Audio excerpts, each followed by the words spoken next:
अथ द्वितीयोऽध्यायः। सञ्जय उवाच तं तथा कृपयाविष्टम् अश्रुपूर्णाकुलेक्षणम् विषेदन्तमिदं वाक्यम् उवाच मधुसूदनः। श्रीभगवानुवाच कुतस्त्वाकश्मलमिदं विषमे समुपस्थितम् अनार्यजुष्टमस्वर्ग्यम् अकीर्तिकरमर्जुन। क्लैब्यं मास्मगमः पार्थ नैतत्त्वय्युपपद्यते। क्षुद्रं हृदय दौर्बल्यम् त्यक्त्वोत्तिष्ठ परन्तप। अर्जुन उवाच कथं भीष्ममहं संख्ये द्रोणं च मधुसूदन। इषुभिः प्रतियोत्स्यामि पूजार्हा वरिसूदन। गुरून् हत्वा हि महानुभावान् श्रेयो भोक्तुं भैक्षमपीह लोके। हत्वार्थकामास्तु गुरूनिहैव भुञ्जीय भोगान् रुधिरप्रदिग्धान्। न चैतद्विद्मः कतरन्नो गरीयः यद्वा जयेम यदि वा नो जयेयुः। यानेव हत्वा न जिजीविषामः ते वस्थिताः प्रमुखे धार्तराष्ट्राः। कार्पण्यदोषोपहतः स्वभावः पृच्छामि त्वां धर्मसम्मूढचेताः। यच्छ्रेयस्यान्निश्चितं ब्रूहि तन्मे शिष्यस्तेऽहं शाधि मां त्वां प्रपन्नम्। न हि प्रपश्यामि ममापनुद्याद् यच्छोकमुच्छोषणमिन्द्रियाणाम्। अवाप्य भूमा वसपत्नमृद्धम् राज्यं सुराणामपि चाधिपत्यम्। सञ्जय उवाच एवमुक्त्वा हृषीकेशं गुडाकेशः परन्तप न योत्स्य इति गोविन्दम् उक्त्वा तूष्णीं बभूवः। तमुवाच हृषीकेशः प्रहसन्निव भारत। सेनयोरुभयोर्मध्ये विषीदन्तमिदं वचः। श्रीभगवानुवाच अशोच्यानन्वशोचस्त्वं प्रज्ञावादांश्च भाषसे। गतासून गतासूंश्च नानुशोचन्ति पण्डिताः। न त्वेवाहं जातु नासं न त्वं नेमे जनाधिपाः। न चैव न भविष्यामः सर्वे वयमतः परम्।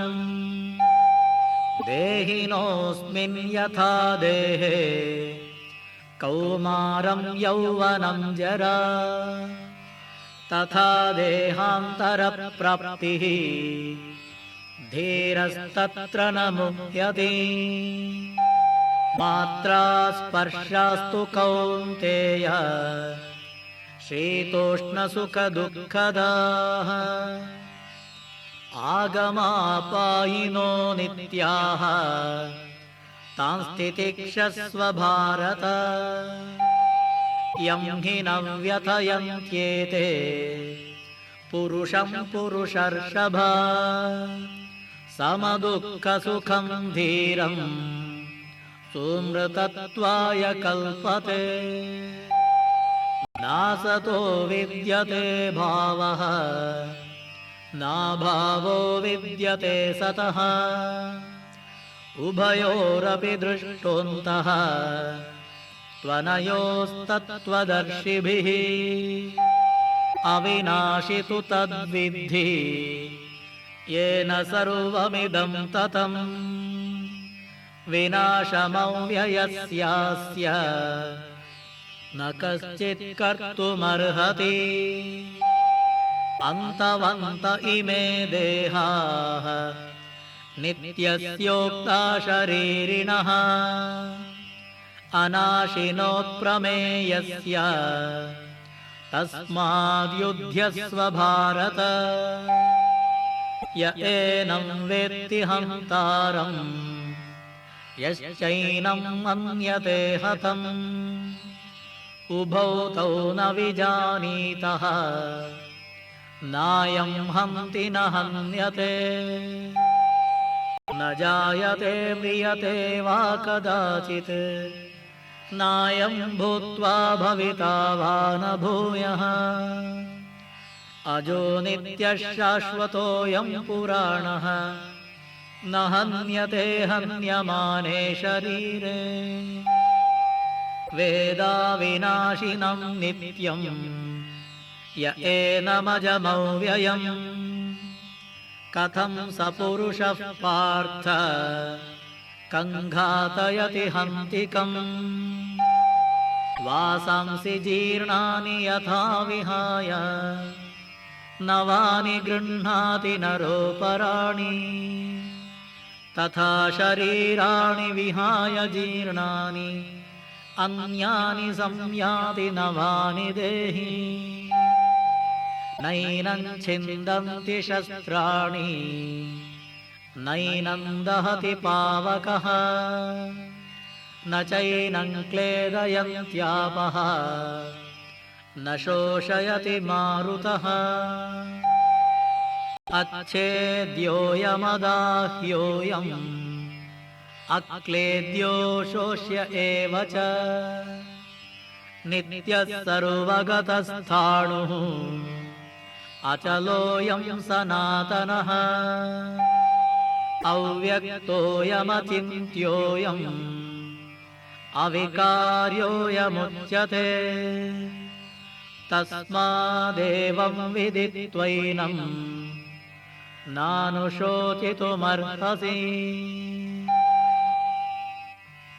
अथ चैनं नित्यजातं नित्यं वा मन्यसे मृतं तथापि त्वं महाबाहो नैवं शोचितुमर्हसि जातस्य हि ध्रुवो मृत्युः ध्रुवं जन्म मृतस्य च तस्मादपरिहार्येऽर्थे न त्वं शोचितुमर्हसि अव्यक्तादीनि भूतानि व्यक्तमध्यानि भारत अव्यक्तनिधनान्येव तत्र का परिदेवना आश्चर्यवत् पश्यति कश्चिदेनम् आश्चर्यवत् वदति तथैव चान्यः आश्चर्यवच्चैनमन्यः शृणोति श्रुत्वाप्येनं वेद न चैव कश्चित् देही नित्यमवध्योऽयं देहे सर्वस्य भारत तस्मात् सर्वाणि भूतानि न त्वं शोचितुमर्हसि स्वधर्ममपि चावेक्ष्य न विकम्पितुमर्हसि धर्म्याद्धियुद्ध्राच्छ्रेयोऽन्यत् क्षत्रियस्य न विद्यते यदृच्छया चोपपन्नम् स्वर्गद्वारमपावृतम् सुखिनः क्षत्रियाः पार्थ लभन्ते युद्धमीदृशम् अथ चेत्त्वमिमं धर्म्यम् सङ्ग्रामं न करिष्यसि ततः स्वधर्मं कीर्तिं च हित्वा पापमवाप्स्यसि अकीर्तिं चाभिभूतानि कथयिष्यन्ति ते व्ययाम् सम्भावितस्य च कीर्तिः मरणादतिरिच्यते भयाद्रणादुपरतम् मन्स्यन्ते त्वां महारथाः येषाञ्च त्वं बहुमतः भूत्वा यास्यसि लाघवम् अवाच्यवादांश्च बहून् वदिष्यन्ति तवाहिताः निन्दन्तस्तव सामर्थ्यम् ततो दुःखतरं नु किम् हतो वा प्राप्स्यसि स्वर्गम् जित्वा वा भोक्ष्यसे महीम् तस्मादुत्तिष्ठ कौन्तेय युद्धाय कृतनिश्चयः सुखदुःखे समे कृत्वा लाभालाभौ जयाजयौ ततो युद्धाय युज्यस्व नैवं पापमवाप्स्यसि एषा ते विहिता साङ्ख्ये बुद्धिर्योगे त्विमां शृणु बुद्ध्या युक्तो यया पार्थ कर्मबन्धं प्रहास्यसि नेहाभिक्रमनाशोऽस्ति प्रत्यवायो न विद्यते स्वल्पमप्यस्य धर्मस्य त्रायते महतो भयात् व्यवसायात्मिका बुद्धिः एकेह कुरु नन्दन बहुशाखा ह्यनन्ताश्च बुद्धयो व्यवसायिनाम् यामिमां पुष्पितां वाचं प्रवदन्त्यविपश्चितः वेदवादरताः पार्थ नान्यदस्तीति वादिनः कामात्मानः स्वर्गपराः जन्मकर्मफलप्रदाम् क्रियाविशेषबहुलां भोगैश्वर्यगतिं प्रति भोगैश्वर्यप्रसक्तानां तयापहृतचेतसां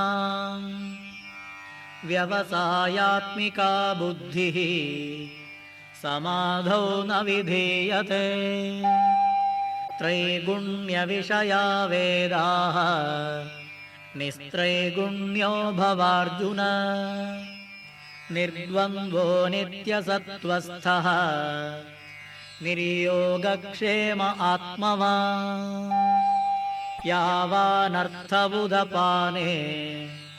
सर्वतः सम्प्लुतोदके तावान् सर्वेषु वेदेषु ब्राह्मणस्य विजानतः कर्मण्येवाधिकारस्ते मा फलेषु कदाचन मा कर्मफलहेतुर्भूः मा ते सङ्गोऽस्त्वकर्मणि योगस्थः कुरु कर्माणि सङ्गं त्यक्त्वा धनञ्जय सिद्ध्यसिद्ध्यो समो भूत्वा समत्वं योग उच्यते दूरेण ह्यवरं कर्म बुद्धियोगाद्धनञ्जय बुद्धौ शरणमन्विच्छ कृपणाः फलहेतवः बुद्धियुक्तो जहातीह उभे सुकृतदुष्कृते तस्माद्योगाय युज्यस्व योगकर्मसु कौशलम् कर्मजं बुद्धियुक्ता हि फलं त्यक्त्वा मनीषिणः जन्मबन्धविनिर्मुक्ताः पदं गच्छन्त्यनामयम् यदा ते मोहकलिलं बुद्धिर्व्यतितरिष्यति तदा गन्तासि निर्वेदं श्रोतव्यस्य श्रुतस्य च श्रुतिविप्रतिपन्ना ते यदा स्थास्यति निश्चला समाधावचला बुद्धिः तदा योगमवाप्स्यसि। अर्जुन उवाच स्थितप्रज्ञस्य का भाषा समाधिस्तस्य केशव स्थितधिः किं प्रभाषेत किमासीत व्रजेत किम्। श्रीभगवानुवाच प्रजहाति यदा कामान् सर्वान् पार्थमनोगतान् आत्मन्येवात्मना तुष्टः स्थितप्रज्ञस्तदोच्यते। दुःखेष्वनुद्विग्नमनाः सुखेषु विगतस्पृहः वीतरागभयक्रोधः स्थितधीर्मुनिरुच्यते। यः सर्वत्रानभिस्नेहः तत्तत्प्राप्य शुभाशुभम् नाभिनन्दति न द्वेष्टि तस्य प्रज्ञा प्रतिष्ठिता। यदा संहरते चायं कूर्मोऽङ्गानीव सर्वशः इन्द्रियाणि इन्द्रियार्थेभ्यः तस्य प्रज्ञा प्रतिष्ठिता। विषया विनिवर्तन्ते निराहारस्य देहिनः रसवर्ज्यं रसोऽप्यस्य परं दृष्ट्वा निवर्तते। यततो ह्यपि कौन्तेय पुरुषस्य विपश्चितः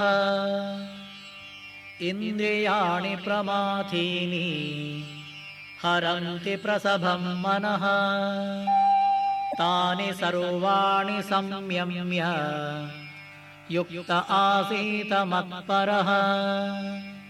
वशे हि यस्येन्द्रियाणि तस्य प्रज्ञा प्रतिष्ठिता। ध्यायतो विषयान् पुंसः सङ्गस्तेषूपजायते सङ्गात् सञ्जायते कामः कामात् क्रोधोऽभिजायते क्रोधाद्भवति सम्मोहः सम्मोहात् स्मृतिविभ्रमः स्मृतिभ्रंशात् बुद्धिनाशः बुद्धिनाशात् प्रणश्यति। रागद्वेषवियुक्तैस्तु विषयान् इन्द्रियैश्चरन् आत्मवश्यैर्विधेयात्मा प्रसादमधिगच्छति। प्रसादे सर्वदुःखानां हानिरस्योपजायते प्रसन्नचेतसो ह्याशु बुद्धिः पर्यवतिष्ठते। नास्ति बुद्धिरयुक्तस्य न चायुक्तस्य भावना न चाभावयतः शान्तिः अशान्तस्य कुतः सुखम्। इन्द्रियाणां हि चरतां यन्मनोनुविधीयते तदस्य हरति प्रज्ञां वायुर्नावमिवाम्भसि। तस्माद्यस्य महाबाहो निगृहीतानि सर्वशः इन्द्रियाणि इन्द्रियार्थेभ्यः तस्य प्रज्ञा प्रतिष्ठिता। या निशा सर्वभूतानां तस्यां जागर्ति संयमी यस्याञ्जाग्रति भूतानि सा निशा पश्यतो मुनेः आपूर्यमाणमचलप्रतिष्ठम् समुद्रमापः प्रविशन्ति यद्वत् तद्वत्कामायं प्रविशन्ति सर्वे स शान्तिमाप्नोति न कामकामी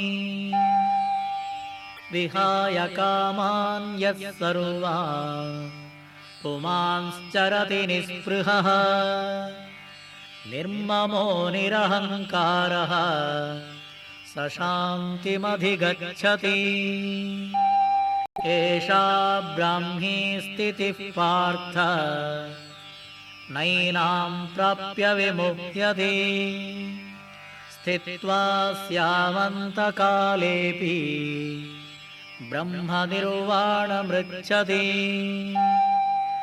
ॐ तत्सदिति श्रीमद्भगवद्गीतासु उपनिषत्सु ब्रह्मविद्यायां योगशास्त्रे श्रीकृष्णार्जुनसंवादे सांख्ययोगो नाम द्वितीयोऽध्यायः।